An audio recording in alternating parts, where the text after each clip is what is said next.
నమస్కారం ETV news కు స్వాగతం ముందుగా ముఖ్యాంశాలు దేశ ప్రజలకు ప్రధాని మోదీ కొత్త సంవత్సర కానుక పట్టణ గ్రామీణ పేదలకు గృహ రుణాలపై వడ్డీ రాయితీలు గరిష్టంగా 4% వరకు తగ్గింపు సీనియర్ సిటిజన్లకు పొదుపు ఖాతాలపై 8% వడ్డీ చెల్లింపు గర్భిణులకు వైద్య సాయం కోసం 6,000 రూపాయలు ఇస్తామని ప్రధాని వెల్లడి చిన్న వ్యాపారులకు చేయూత 2 కోట్ల రూపాయల వరకు ప్రభుత్వ హామీతో కూడిన రుణాలు 3 కోట్ల కిసాన్ కార్డులను రూపే కార్డులుగా మార్పు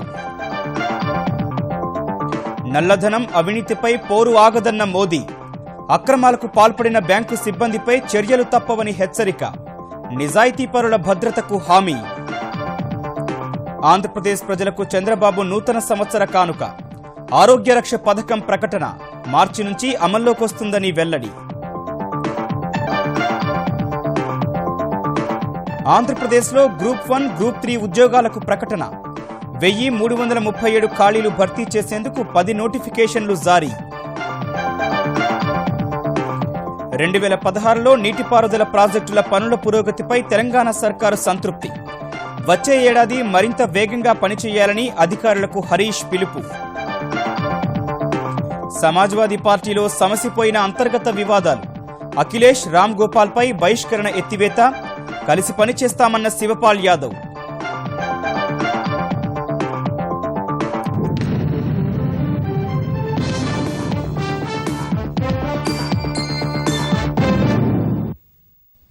దేశం నుంచి నల్లధనం అవినీతిని పారదోలి నిజాయితీతో కూడిన సమాజాన్ని స్థాపించేందుకు దేశ ప్రజలు కలిసి రావాలని ప్రధాని నరేంద్ర మోదీ పిలుపునిచ్చారు.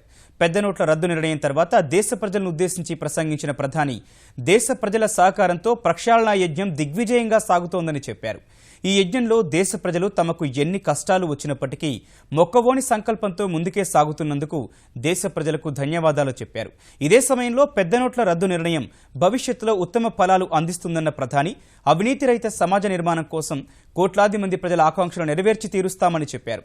పెద్ద నోట్ల రద్దు తర్వాత బ్యాంకులకు పెద్ద మొత్తాల్లో నగదు వచ్చి చేరినందున ఆ లాభాలను సామాన్యులకు అందించేందుకు గృహ రుణాలపై వడ్డీ రాయితీలు కల్పిస్తున్నట్టు కొద్దిసేపటి క్రితం జాతినుద్దేశించి చేసిన ప్రసంగంలో మోదీ చెప్పారు.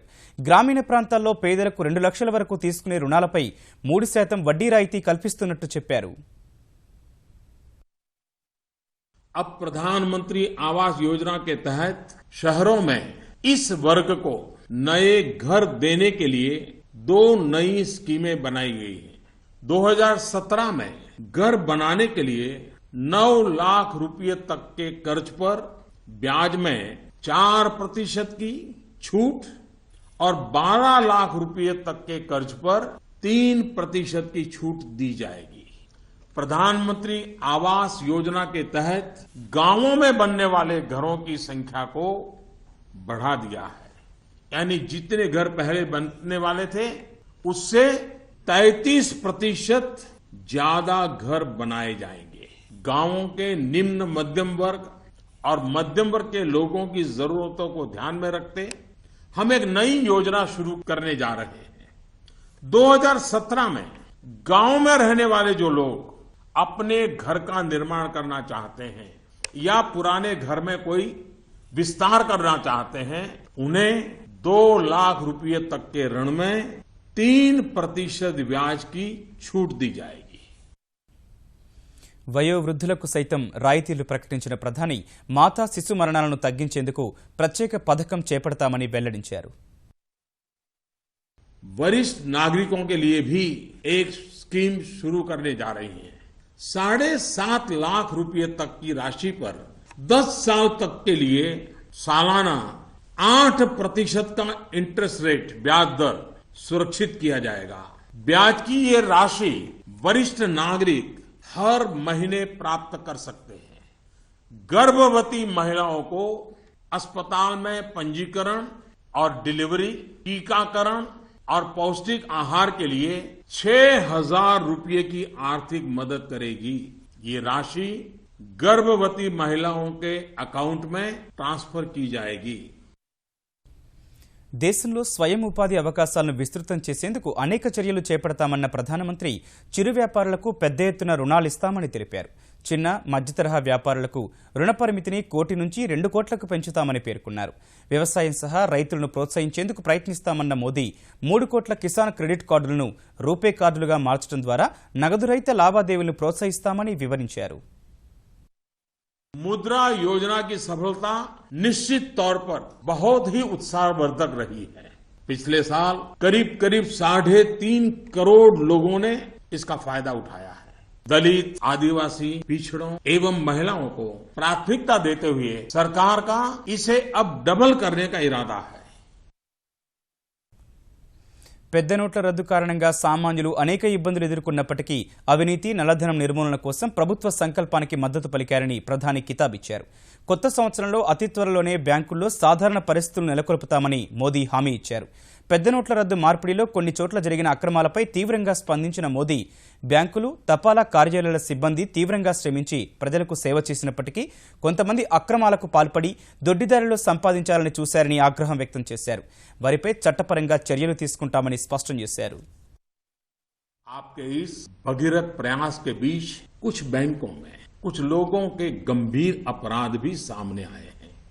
कहीं कहीं सरकारी कर्मचारियों ने भी गंभीर अपराध किए हैं और आदतन फायदा उठाने का निर्लज्ज प्रयास भी हुआ है। इन्हें बख्शा नहीं जाएगा। కొత్త సంవత్సరంలో ఆంధ్రప్రదేశ్లో ఆరోగ్య రక్ష పేరిట సరికొత్త వైద్య పథకాన్ని ప్రారంభించనున్నట్టు ముఖ్యమంత్రి చంద్రబాబు తెలిపారు. దారిద్ర్య రేఖకు ఎగువన ఉన్న కుటుంబాలకు లబ్ధి చేకూర్చే ఉద్దేశంతో ఈ పథకాన్ని రూపొందించినట్లు చెప్పిన ఆయన చుక్కల భూముల సమస్య పరిష్కారానికి ప్రత్యేక చట్టం తీసుకురావాలని మంత్రివర్గంలో నిర్ణయించినట్టు వెల్లడించారు. వివిధ కులాలను బీసీలో చేర్చడం సహా 2013 భూసేకరణ చట్ట సవరణలకు మంత్రివర్గ ఆమోదం లభించింది. ముఖ్యమంత్రి చంద్రబాబు అధ్యక్షతన అమరావతి సచివాలయంలో ఈ ఏడాది చిట్ట చివరి మంత్రివర్గ సమావేశం జరిగింది. దాదాపు 4 గంటలు సాగిన ఈ భేటీలో శ్రీకాకుళం జిల్లాలో IIITకి భూములు కేటాయిస్తూ నిర్ణయం తీసుకున్నారు. తిరుపతిలో పీపీపీ పద్ధతిన మురికివాడల్లో మౌలిక సదుపాయాలు కల్పిస్తామని, 314 కుటుంబాలకు బహుళ అంతస్తుల భవనాల్లో నివాసాలు కల్పిస్తామని చెప్పారు. భవిష్యత్తులో ఇదే తరహాలో మురికివాడల అభివృద్ధికి చర్యలు తీసుకుంటామన్న చంద్రబాబు మురికివాడల్లో వసతులు, షాపింగ్ కాంప్లెక్స్లు ఉండే విధంగా చర్యలు చేపడతామని చెప్పారు. వివిధ కులాలను బీసీడీలో చేర్చాలని మంత్రివర్గంలో నిర్ణయించినట్లు తెలిపిన చంద్రబాబు వచ్చే ఏడాది ఆంధ్రప్రదేశ్లో దారిద్ర్య రేఖకు ఎగువన ఉన్న కుటుంబాలకు ఆరోగ్య భద్రతను కల్పించేందుకు ఆరోగ్య రక్ష పేరుతో కొత్త పథకం తెస్తున్నట్టు వివరించారు.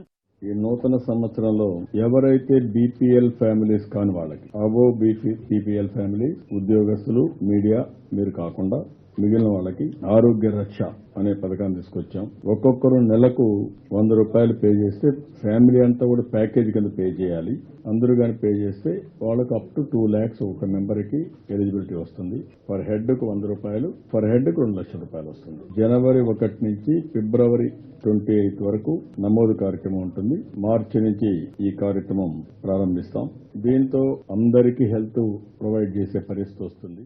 లక్షల మంది రైతులను ఇబ్బందులకు గురి చేస్తున్న చుక్కల భూముల సమస్య పరిష్కారం కోసం ప్రత్యేక చట్టం తీసుకురావాలని మంత్రివర్గ సమావేశంలో నిర్ణయించినట్టు చంద్రబాబు వివరించారు. డాట్ ల్యాండ్స్ అనే చుక్క భూములు కొన్ని ఉన్నాయి. ఇది 2004 నుంచి ఇది ఒక సమస్య క్రియేట్ చేశారు. ఒరిజినల్ గా ప్రైవేట్ భూములేవి కొన్ని లక్షల మంది ఫార్మర్స్ దీని మీద సఫర్ అవుతున్నారు. కేబినెట్ లో ఒక నిర్ణయం తీసుకున్నాం. ఒక చట్టం తీసుకొచ్చి చట్టం ద్వారా ఎవరైతే ఆ భూముల ఆధీనంలో ఉన్నాయో వాళ్ళందరికీ ఎలాంటి ఇబ్బందులు లేకుండా అమ్మకాలు గాని విక్రయాలు గాని జరిగే విధంగా రాబోయే అసెంబ్లీలో ఒక చట్టాన్ని కూడా తీసుకొస్తాం. గండికోట నిర్వాసితులకు 479 కోట్ల రూపాయల మేర పరిహారం చెల్లించేందుకు మంత్రివర్గ సమావేశంలో ఆమోదం లభించిందని చంద్రబాబు వివరించారు. గండికోట చాలా రోజుల నుంచి పూర్తిగా పెండింగ్ పెట్టేశారు. ఇది చూస్తే 14 పునరావాస ప్రాంతాలున్నాయి. దీనికి 480 కోట్ల రూపాయలు ఇస్తున్నాం.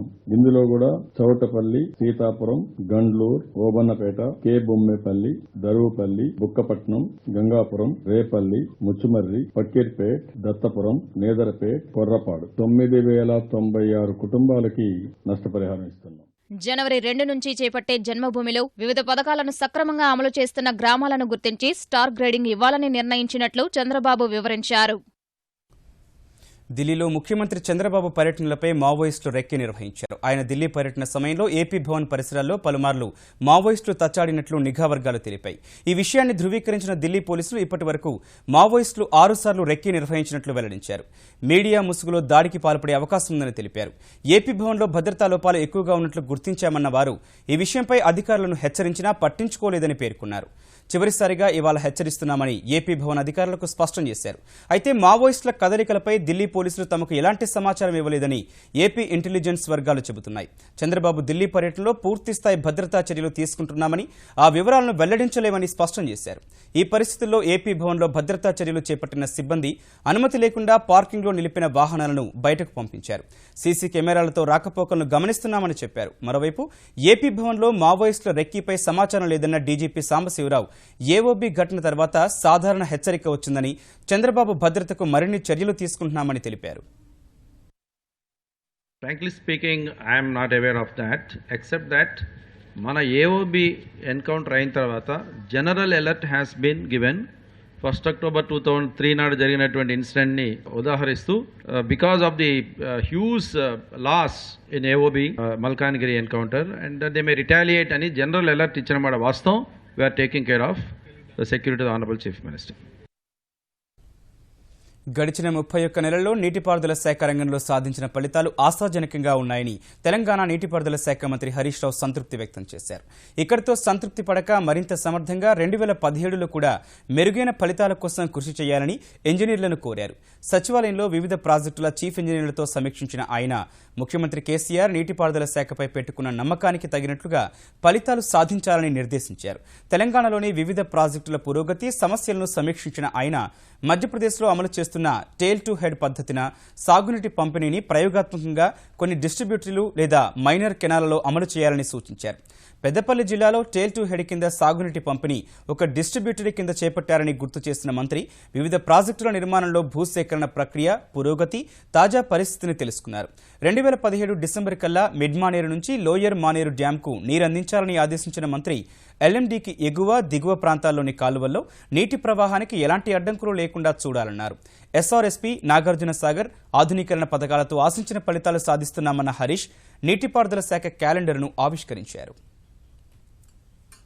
నూతన సంవత్సరానికి ముందు నిరుద్యోగులకు ఏపీపీఎస్సీ తీపి కబురు అందించింది. ఇటీవల 611 ఉద్యోగాల భర్తీకి 5 ప్రకటనలు విడుదల చేసిన ఏపీపీఎస్సీ ఇవాళ 1337 పోస్టుల భర్తీకి మరో 10 నోటిఫికేషన్లు జారీ చేసింది.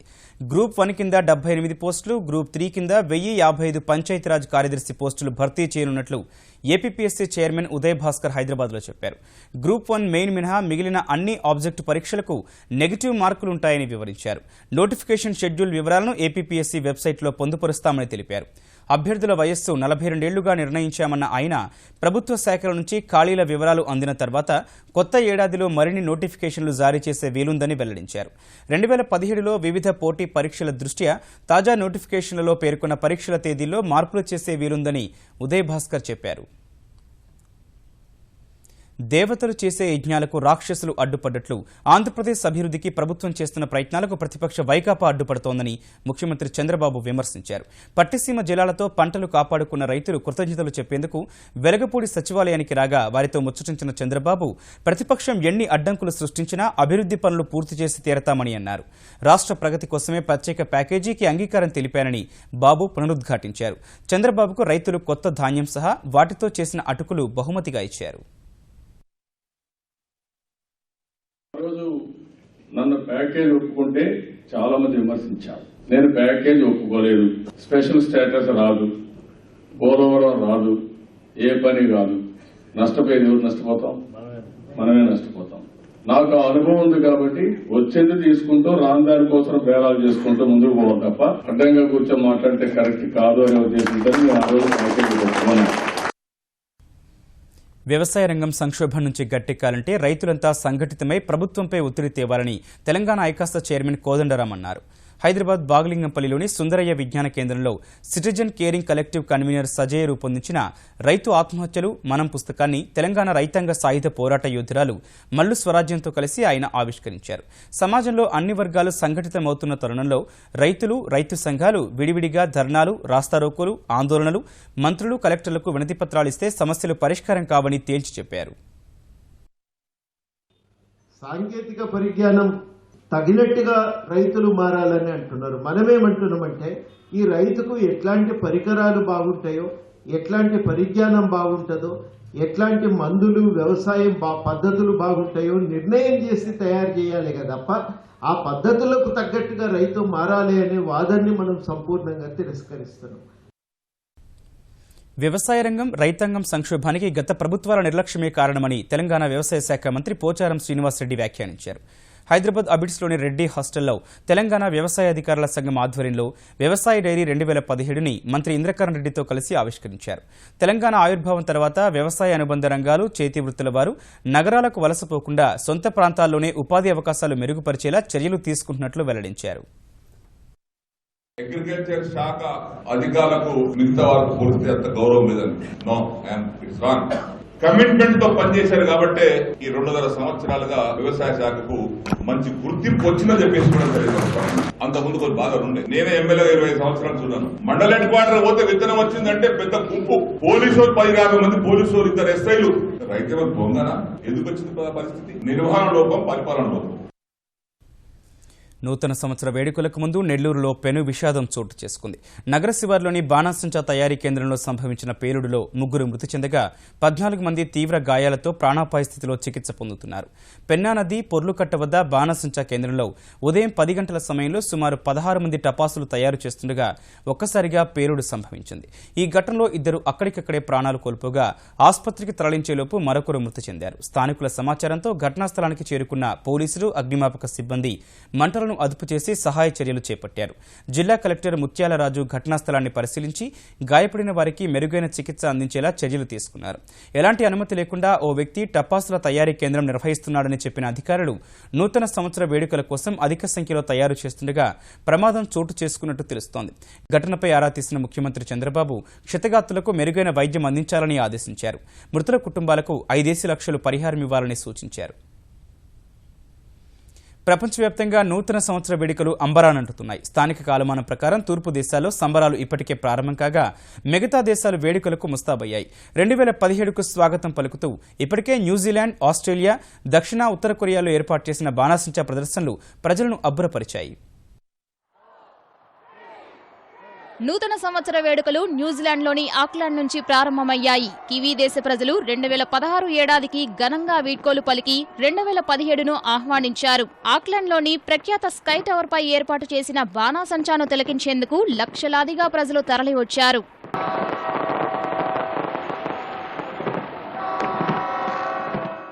ఆస్ట్రేలియాలోని ప్రపంచ ప్రఖ్యాత సిడ్నీ హార్బర్లోనూ కొత్త ఏడాది వేడుకలు అంబరాన్నంటాయి.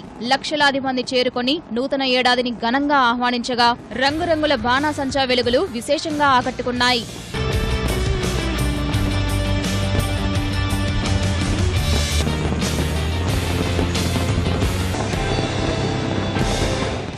జపాన్ రాజధాని టోక్యో, దక్షిణ కొరియా రాజధాని సియోల్లోనూ నూతన సంవత్సర వేడుకలు అట్టహాసంగా సాగుతున్నాయి. సియోల్లోని నదీ తీరానికి పెద్ద ఎత్తున ప్రజలు తరలివచ్చి ఆకాశంలో బాణాసంచా మిరుమిట్లను చూసి సంభ్రమాశ్చర్యాలకు లోనయ్యారు. ఉత్తర కొరియా కూడా పొరుగు దేశానికి ఏమాత్రం తీసిపోని విధంగా సంబరాలతో హోరెత్తించింది.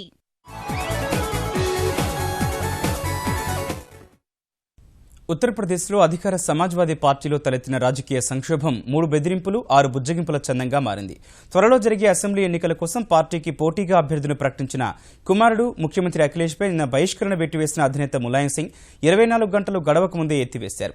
అఖిలేష్ స్థానంలో కొత్త ముఖ్యమంత్రిని కూడా త్వరలోనే నియమిస్తామని ప్రకటించిన ములాయం కుమారుడు 200 మంది ఎమ్మెల్యేలు తనకు మద్దతుగా నిలుస్తున్నట్లు బలప్రయోగం చేసిన వెంటనే వెనక్కు తగ్గారు. తనపై సస్పెన్షన్ నేపథ్యంలో ఉదయం ఎమ్మెల్యేలు, ఎమ్మెల్సీలతో అఖిలేష్ సమావేశం నిర్వహించగా మొత్తం 229 మందిలో 200 మంది ఆయనకు మద్దతుగా నిలిచారు. ఈ పరిస్థితుల్లో అఖిలేష్ ఇంటికి పార్టీ మధ్యవర్తిగా వెళ్లిన మంత్రి ఆజం ఖాన్ కొద్దిసేపు చర్చించారు.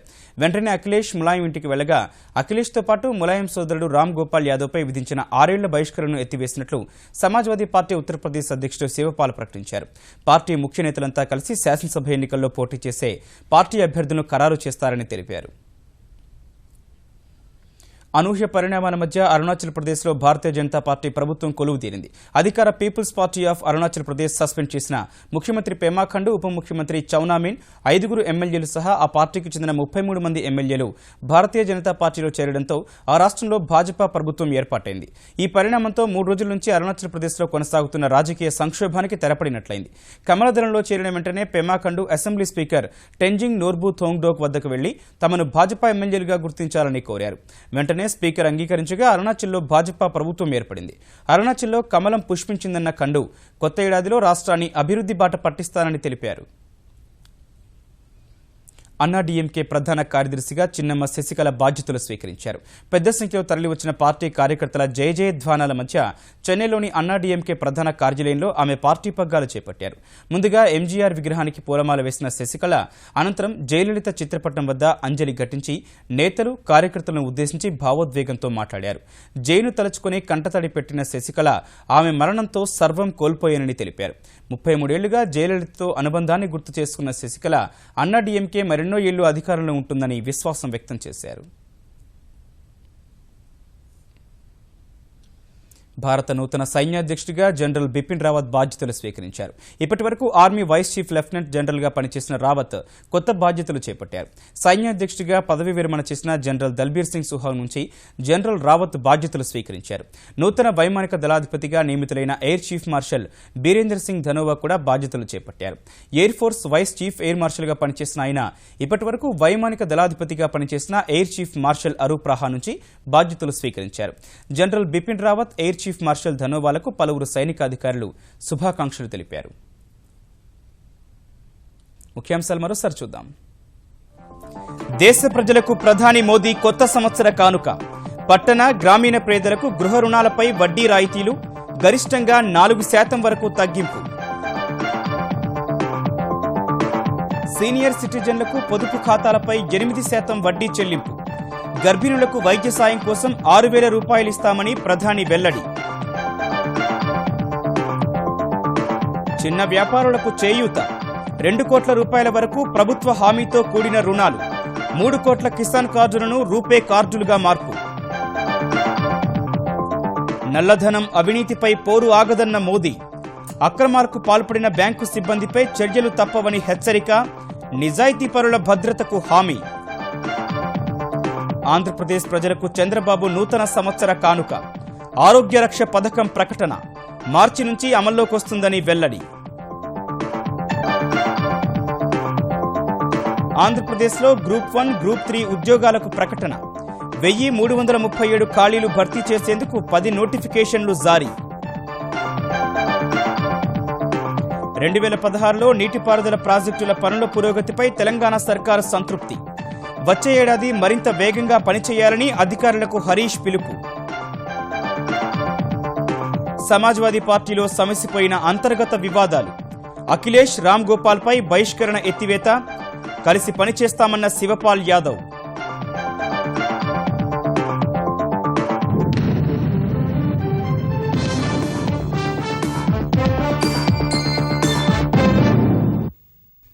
ఈటీవీ న్యూస్ సమాప్తం. నమస్కారం.